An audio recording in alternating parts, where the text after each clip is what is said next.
Good morning, Adam Soltani. Thank you for joining us today. Good morning. Thank you for having me. Well, for those of you that are watching this interview, my name is Sadie Orellana. I am the Multicultural Officer for the Oklahoma Historical Society. I am in the process of developing a series of interviews highlighting the contributions of all the historically underrepresented communities here in Oklahoma. And so today, we're joined by Mr. Soltani. So, Mr. Soltani, tell us a little bit about you and when and where you were born, and guide us, take us to your childhood. Sure. So I was born and raised in Kansas. I was born in Kansas City, Kansas, to a father who immigrated from Iran, who is a Muslim, and a mother who was born in Olathe, who was Catholic, had a Catholic upbringing. So I was raised in a very multi-faith, multicultural home. And a lot of people ask me, did my parents like push me in one direction or another when it comes to religion or even cultural practices? And the answer is not really. I think my parents did an amazing job of exposing myself and my two younger siblings, who were also born in Kansas, to what it's like to be both American and Muslim and Iranian and, have the Catholic influence. I actually went to Catholic school as a young child, kindergarten through second grade, while living in Kansas City, Kansas. We moved to Manhattan, Kansas when I was probably, I think, in third grade. And that's where my father completed his PhD from Kansas State University. And how did we end up in Oklahoma? My father got his first job at Alabama A&M in North Alabama, Huntsville area. And we were there for a few years, but for my mother having grown up in Kansas, my father having immigrated from Iran directly to Kansas, and that being his understanding of American culture, having been defined by Kansas, which is not saying a whole lot. Alabama was a little different and took some adapting and getting used to. But needless to say, I think by the time my father's contract was up, we were ready to look for another place to call home, and Oklahoma became an option. And that's how we ended up in Oklahoma, where I started going to school in Edmond Santa Fe High School, and settled down here, got my undergraduate and graduate degree, and married my wife 14 years ago, who is a Palestinian American. And so, I come from a multi-faith, multicultural background. My wife does, and we're raising our children in this increasingly diverse society. And the reason I think that's important is because you asked about childhood memories. And my childhood memories are of, well, I mean, I had a happy childhood, so I'm not I don't want it to sound like I didn't, but on the flip side of those things is that there was a lot of confusion about my identity. Who am I? Does the world really accept me for who I am? And growing up in Kansas, at least at the time, I mean, I haven't lived there since I was a young child, but it wasn't a place that was, really embracing inclusivity and diversity. And so I didn't really feel like I belonged. And more importantly, I felt like half of me, the part of my father who is an immigrant, who is a Muslim, was not embraced, was not accepted. And so, as I raise my children in today's time, I'm appreciative for the good things that are happening, but I'm also very much aware that they're inheriting all these different aspects of their identity. So that's probably one thing that really sticks out about my childhood. But then the second thing that I would mention was the trips that my father took us overseas to visit our family in Iran, which is incredibly important.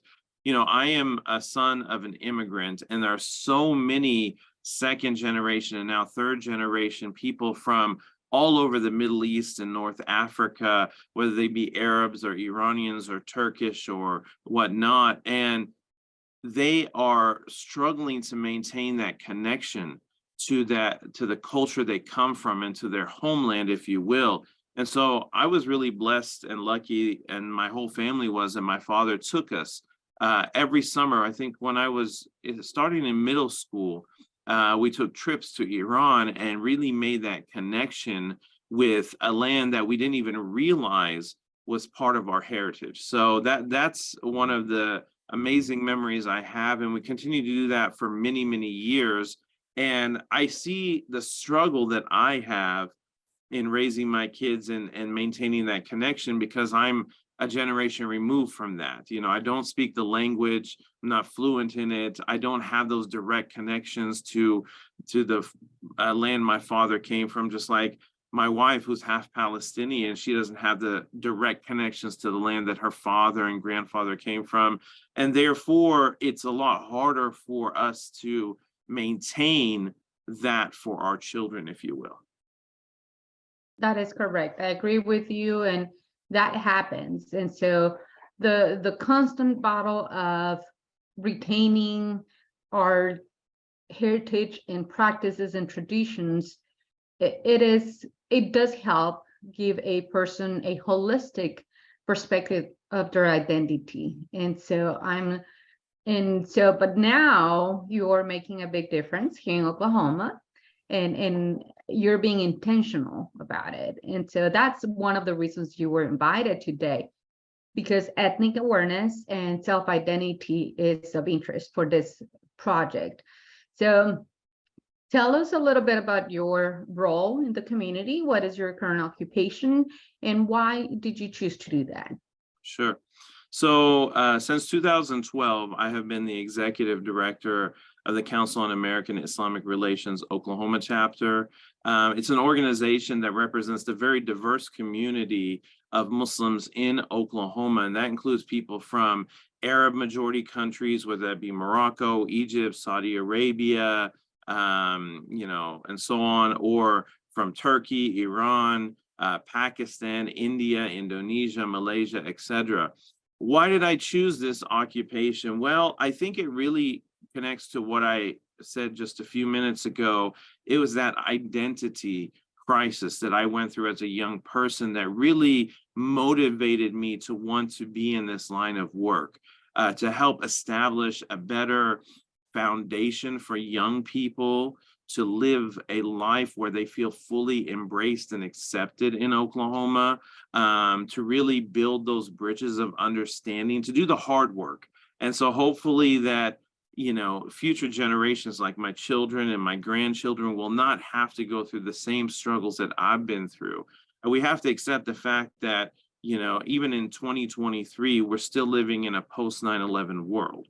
And for a lot of the adults that are alive, that I also teach at Oklahoma State University as an adjunct instructor in religious studies. And one thing I've learned through this process, doing this for the last few years, is that the young people who are in college now, they were born either right around or after 9/11. So their worldview is not from that perspective. But I was 18 years old when 9/11 happened. I saw how instantaneously it shifted so much in our world and caused people to look at others in a different way. And just because somebody spoke Arabic or had a Middle Eastern sounding name, or a woman wore a headscarf, people would judge them, and it was typically not a positive thing. That being said, that is part of what really motivates me, is trying to change the way that people understand the world around them, to educate people to better understand not just the faith of Islam and the Muslim people, but also the fact that we live in a very diverse world. And when you talk about, there being 1.8 billion Muslims, that is not a monolith. You've got people from all over the world that speak all different languages, including an increasing amount of people who are converting to the faith in North America. So really helping people understand their identity, helping build this culture of inclusivity that celebrates diversity. That was a huge part of my motivation, and still remains to be, in doing this work at CAIR Oklahoma. Thank you. Thank you for your work. Thank you for taking the effort. It is at times draining, because you're hearing both sides of the spectrum. You're hearing people complaining as to what they're going through, not complaining, but at least sharing their struggles. And then you're also hearing people saying that you're not accepted. And I do remember being at the Muslim Advocacy Day at the Capitol, and there was a group of people out there trying to prevent or keep promote peace, bring awareness about a peaceful meeting.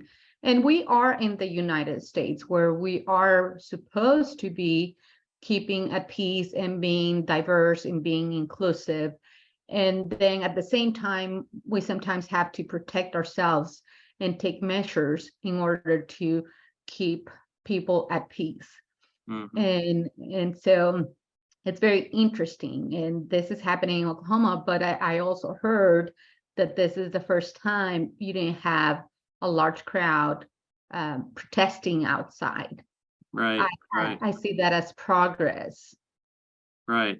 You know, progress is coming. It may not be as fast and as, you know, intense as we'd like it to be, but I feel like we are making changes, not just in Oklahoma, but across the country, but especially in a place like Oklahoma, where, you know, we're still part of the southern states. We're part of the Bible Belt.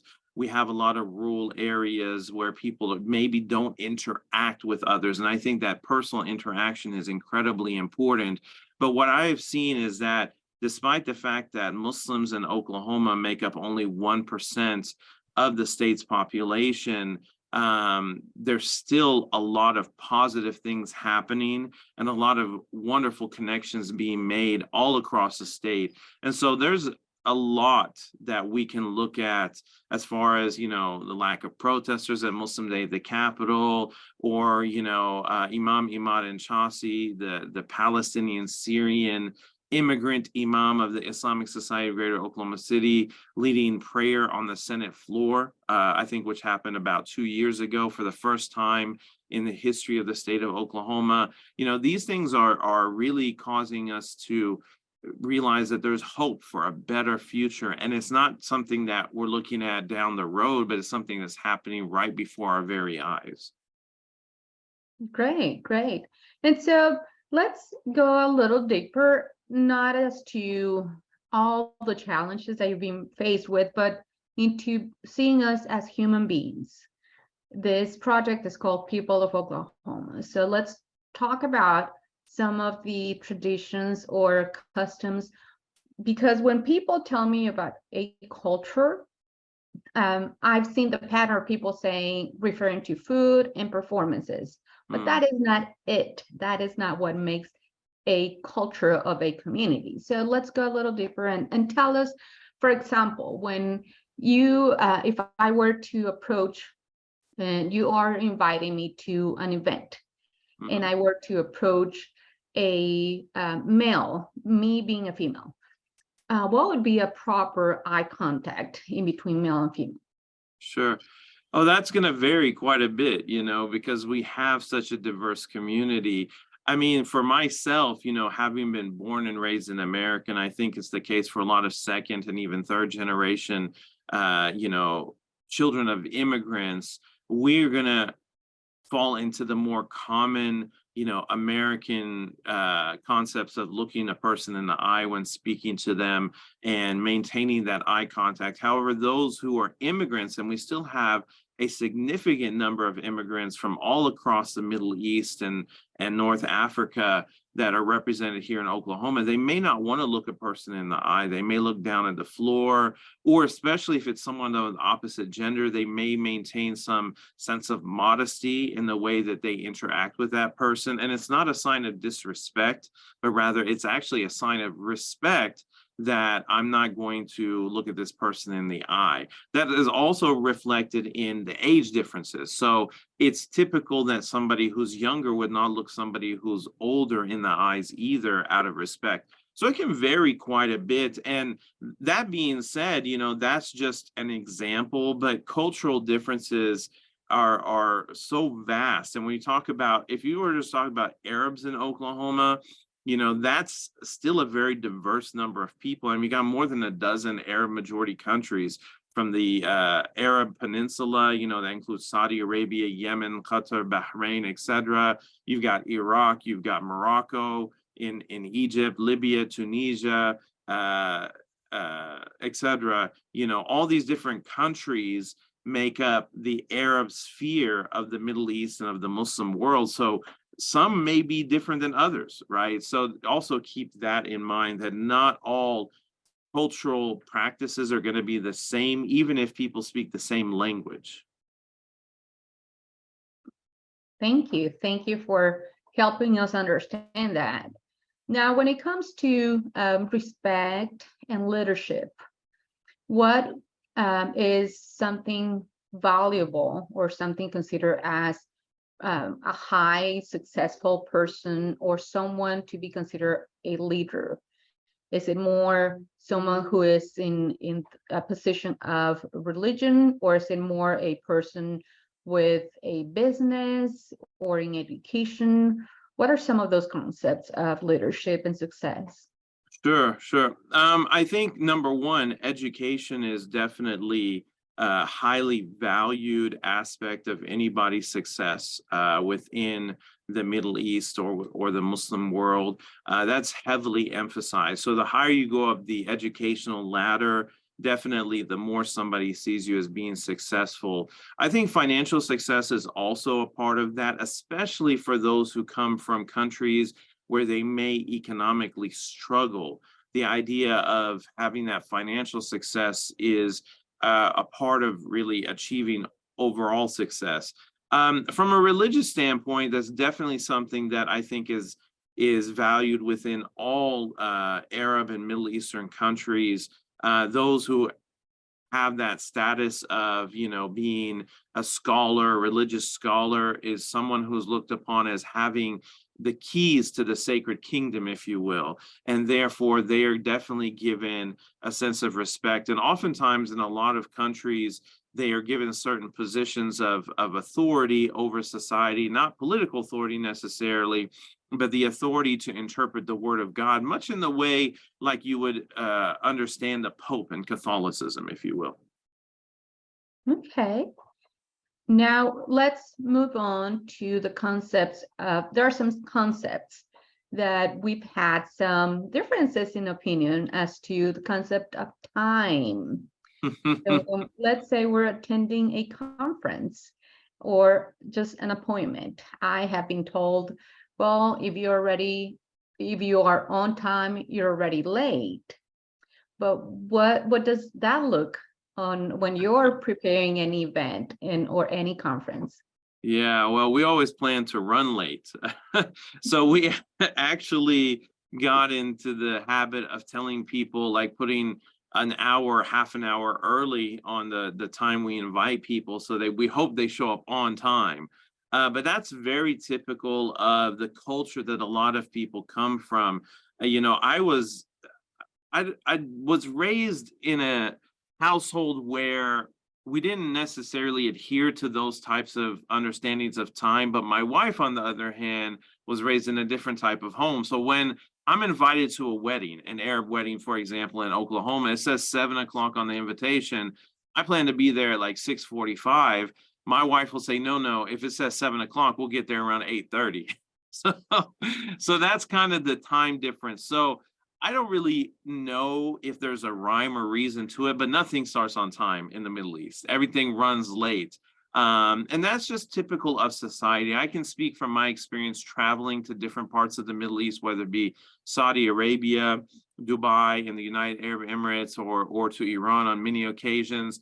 And there's just this kind of laid back attitude and approach to life and to doing things according to a set schedule, which in many ways is not bad. What I've noticed is that from interacting with people and having visited those places, people are happy because they're not pushing themselves. I got to do this at this time. I got to be here at this time. I have to stick to this schedule. There's this idea that we don't have in America at all, that, I'll go to work. I'm going to take a nice long lunch break, take a siesta, like a nap in the afternoon, get back to work when I get there, but not really push myself to be there from 8 a.m. to 5 p.m. with, a 30-minute lunch break and two 15-minute breaks and things like that.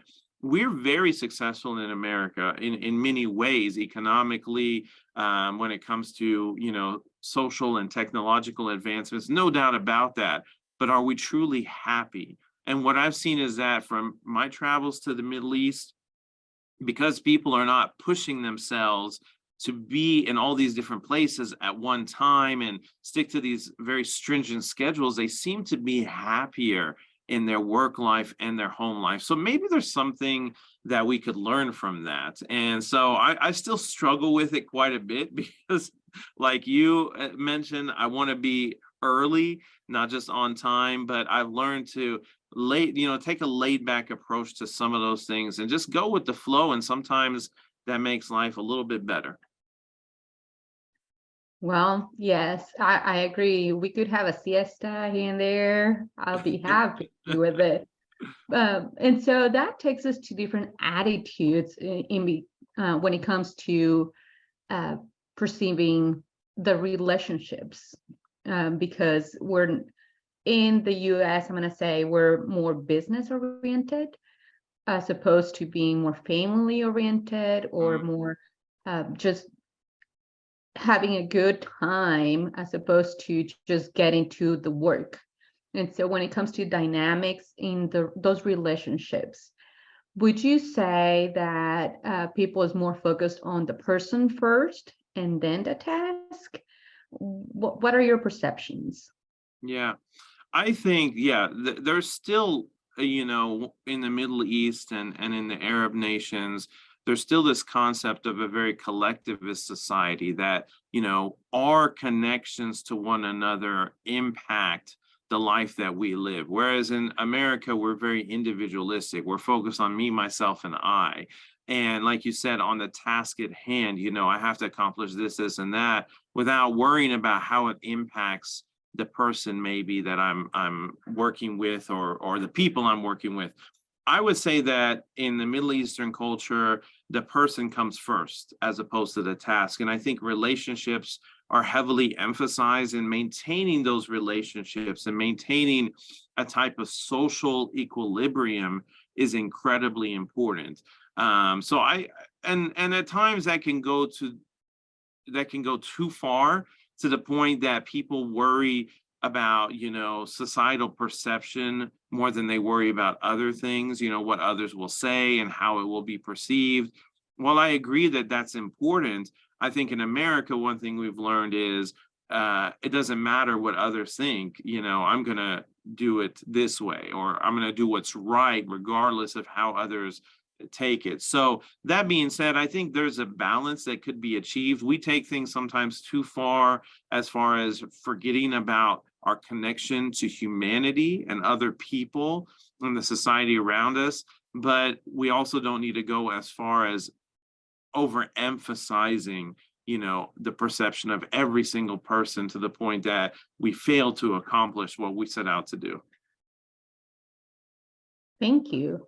And so in thinking about relationships, what about marriage practices? Because you are a second generation and you probably had a different experience.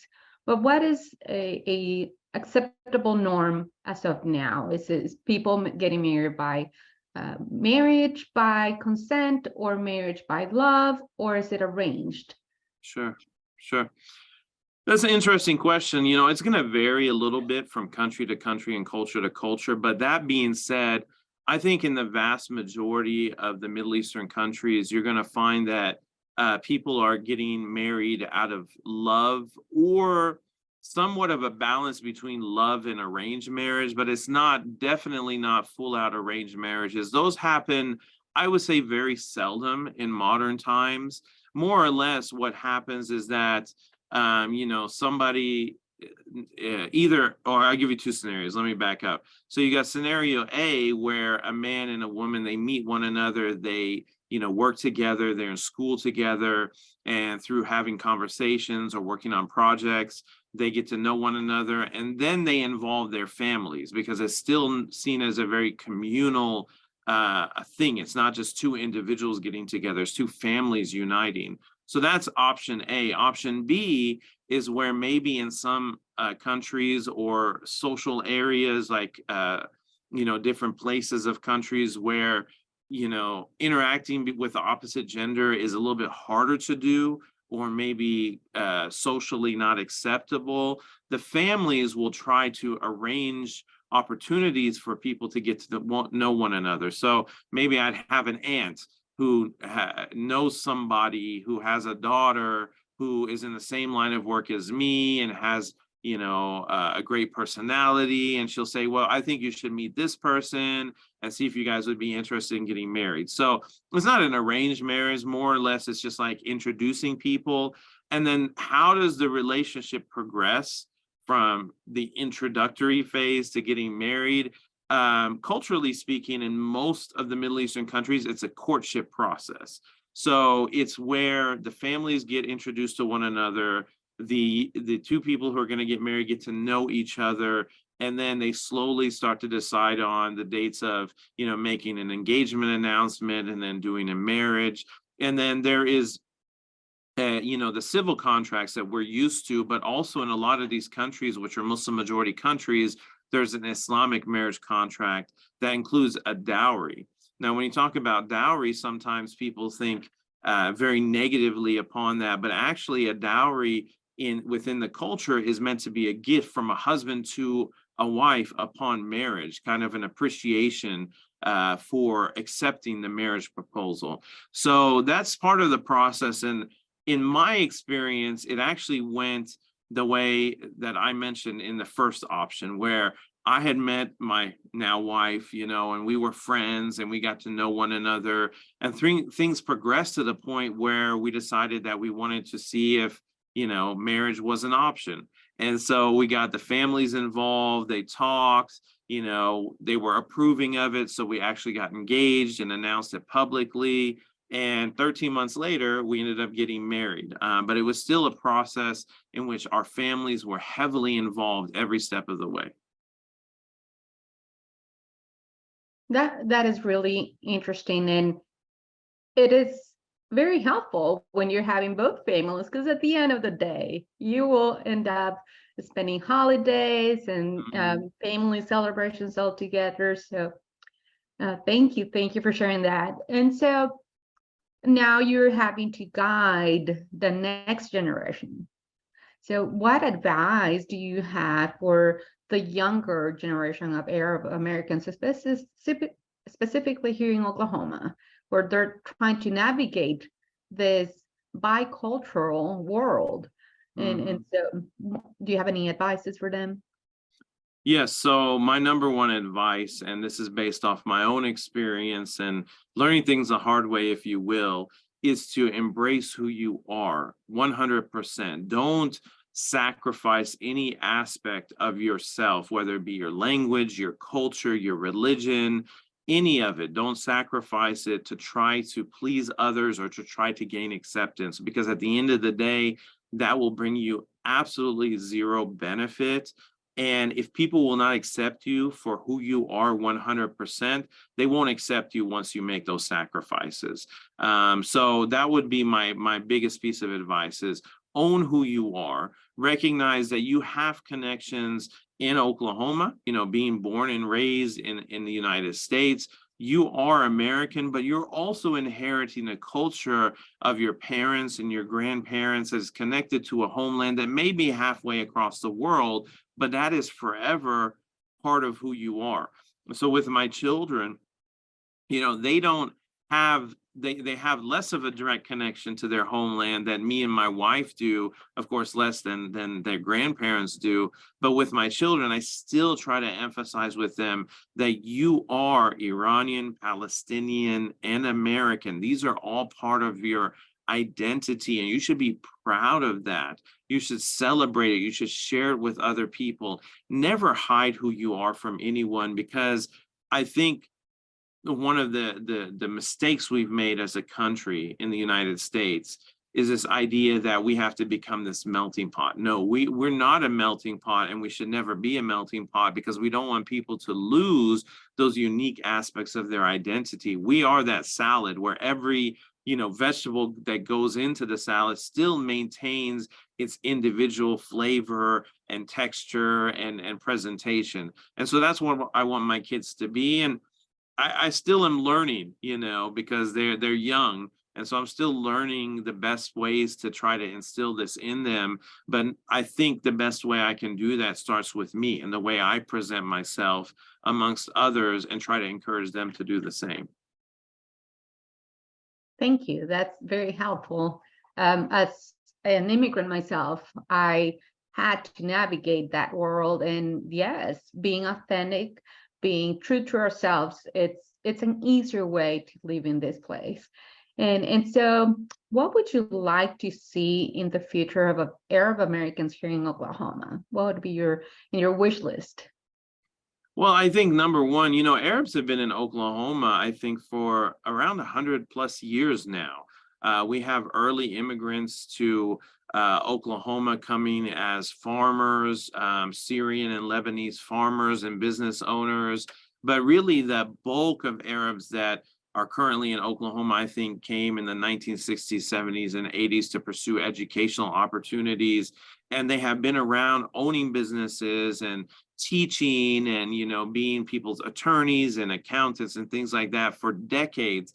What I would like to see is, number one, more representation in the political realm. I think that's very important, because if you're not represented, at that level, then it's going to be really hard for the community to ensure that legislation, laws are not passed that negatively impact the Arab community in Oklahoma. When we look at the legislature now, it still lacks, despite the fact that the diversity has grown a little bit, it still lacks a lot of that diversity. So I would love to see Arab lawmakers in Oklahoma.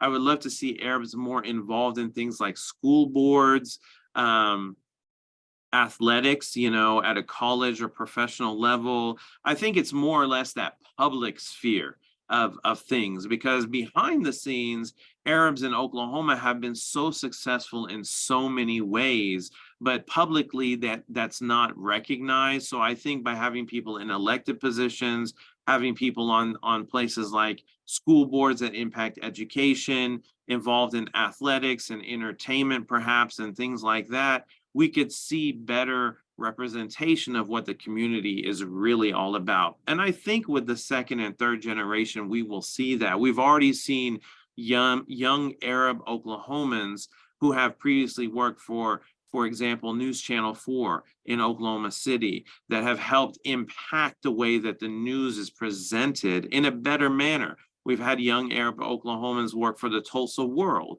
and impact the way that the news was covered in the Northeast region of Oklahoma. So that's very important. And then hopefully we start to see some more of that in a public manner, I guess you say, more visible, if you will.